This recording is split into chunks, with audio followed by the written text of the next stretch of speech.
CHICKEN. Use the code CHICKEN in the shop.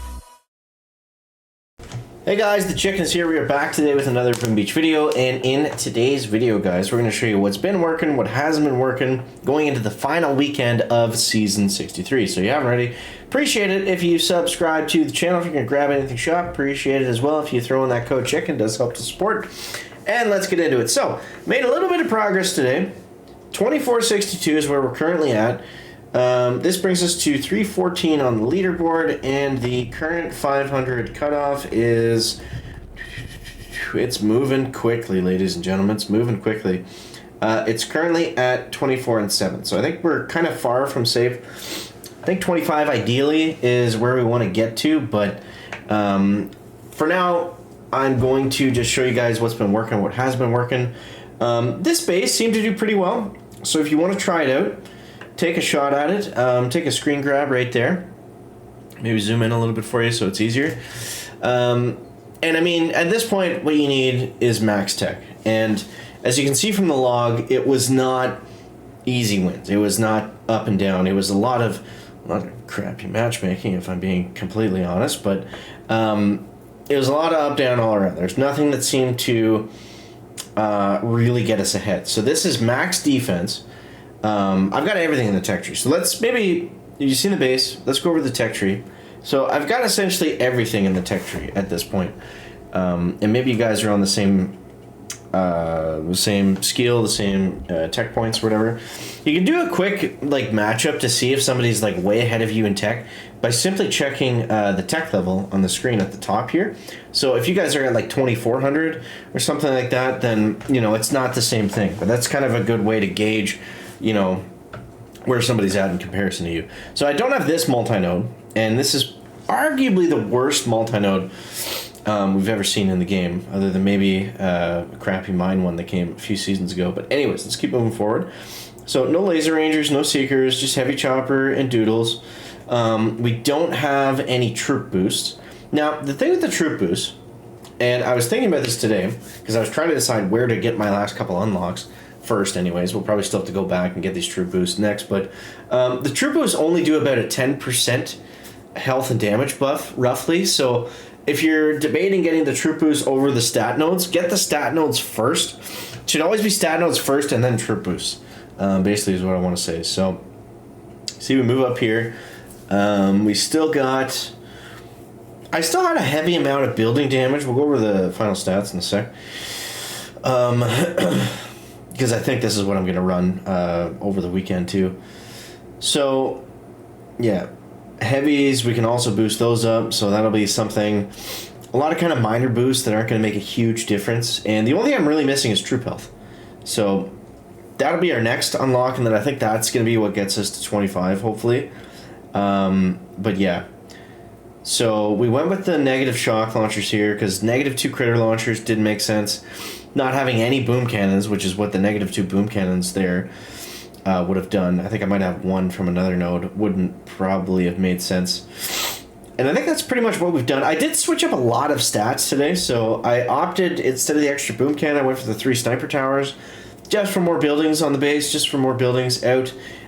Sniper towers can also be annoying for rocket choppers to deal with. They won't necessarily waste a shock on them, so you can't actually take them down, versus a boom cannon, they're guaranteed to maneuver around that somehow. What else do we got? What else do we got? What else do we change? This one stayed the same. I did spend a lot of gems on swaps today. I kept these gunboat energies minus 40% GBE is kind of a lot, but yeah, I think it was worth it. And like I said, we didn't get the laser rangers, so no negative node there. I did swap this 20% over. I did unlock this, I guess, first today. Initially I went with the 20 DBD and the back cluster base, but it wasn't working. That wasn't even keeping us in 24. So we swapped to troop damage. We can go over the stats now. Things became a lot more offensive today. This was all offense. So you see 220 troop damage, 130 DBD, 150 building health, which everybody has, and then a spread base. And the design of this base is just purposely to slow people down. And the cool thing about this season is we've seen every style of attack has had its day. So Heavy chopper rocket chopper works, heavy chopper rush works, heavy chopper bomber works, heavy chopper seeker I get hit with a couple times, believe it or not. Seekers are still around. I think every variation of attack does have heavy choppers in it. Heavy chopper rush with one boat of bombers, so 7-1. Heavy chopper rush, that was a thing. So let's go over a couple of attacks here. What do we want to start with? We should go over, find some different bases. Okay, so this base. We'll start with this base. Now, this base, I think in yesterday's video I said this one was my kryptonite, the 70R bottom deck layouts. This one I was salivating at when I saw it today. I was drooling over it because we had this one down to a science. I still lost to a couple of them because in this meta it's 50-50 every attack. It's 50-50. There's nothing guaranteed. So let's break this one down first. So for every attack on this base, no matter the formation, they were all the same, except for some that were totally stacked in the middle. You just do this but the opposite. So 2-3 and Kavan, heavy chopper, bombardier on the right side. And if it's the opposite, if all this junk is over here in the middle, then we do 1-2 on the side and then 2-3 delay. So basically 2-3 here, and then what I like to do is clear any mines that are in the way. I do a dead flare here first to nothing, and then since the flares can take a long time to expire at level 4, I'll actually the reason I do that is just to keep them over on the side, because if I just flare them to this cannon, which is the next flare point, without doing that first, I find the bombers just spread out way too much. And they walk over here, and then you got to worry about this rocket, the sniper towers, and this way we just got to get one shock point. And then you can see as that cannon's about to go down, the second reason, because as soon as the cannon expires, we can drop our next troops, and they're going to just start moving forward and then stop and instantly target stuff. So it keeps them off the ramp. You'll see that they stop here instead of walking up to their flag because they're no longer going towards that cannon. Versus if we were doing the dead flare, we'd have to wait a much longer time, or at least a longer time, for that to expire. Now this wasn't the best landing because the bombers were too far to the left of the heavy chopper, and this rocket's going to come into the range of them first. So not completely perfect, but you get the idea. And then, yeah, simply working around the right-hand side. And then what I like to do, I typically always was barding out at least one sky shield, depending on the base. But on these bases, always, because it was clustered, and it's just too much value out of one shock to not do it. So we let the guys at the top go through. We let them free clear for pretty well a long time. Because it's not that we want to bring them up to this point now. The guys in the top, they still have to get through here. And we want to make sure that they get this engine over here, right? So let's speed this up a little bit because I want to show you the other base too.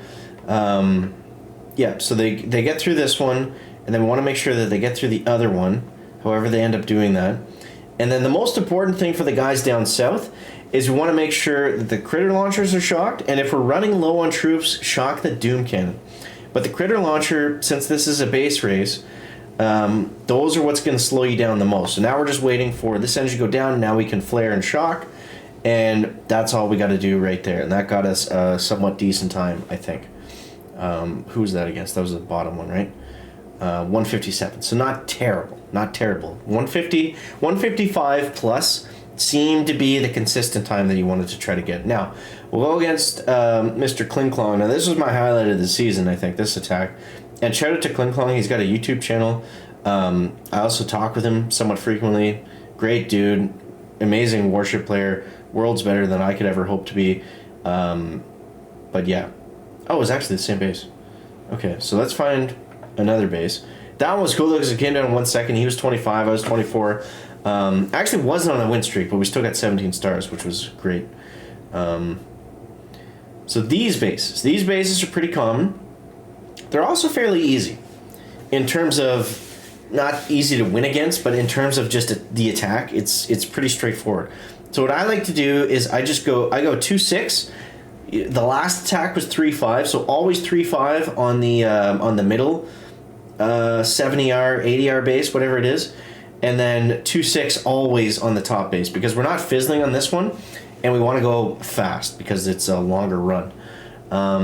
So basically what we do here is ideally, in a perfect world, we get the split growing across the middle. So sometimes I'll try to flare and do that, and other times I'll just let them go. Because this time they were running off that side anyways, which ended up being perfect. This attack is a little bit different. Typically I'll always knock out that sky shield just to shock the critter launchers. But since these guys were on this side, it was more about keeping them alive. So if you can get the troops on that side, that's obviously going to be better. And then you see we ended up kind of getting a similar time that we would have anyways, just by working our way through the critter launchers and throwing any extra GBE onto that last engine. So that's where we're at for today. I'm taking a break for a bit, and then we'll figure it out. But yeah, so I hope that helps you out. Base, attack, tech needed. You got to have all the tech. You got to have max tech. Get the 8th engine. Do it. There's no, there's no benefit to not have it unless both decks work. That's the thing. Both decks work.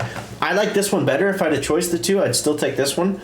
I think this one with a base like this does slow people down a little bit more, because you'll find if you're on the bottom base or the bottom deck, you'll get the odd guy that clears in like 220, which is super annoying because you can't really beat that time if you're running bombers.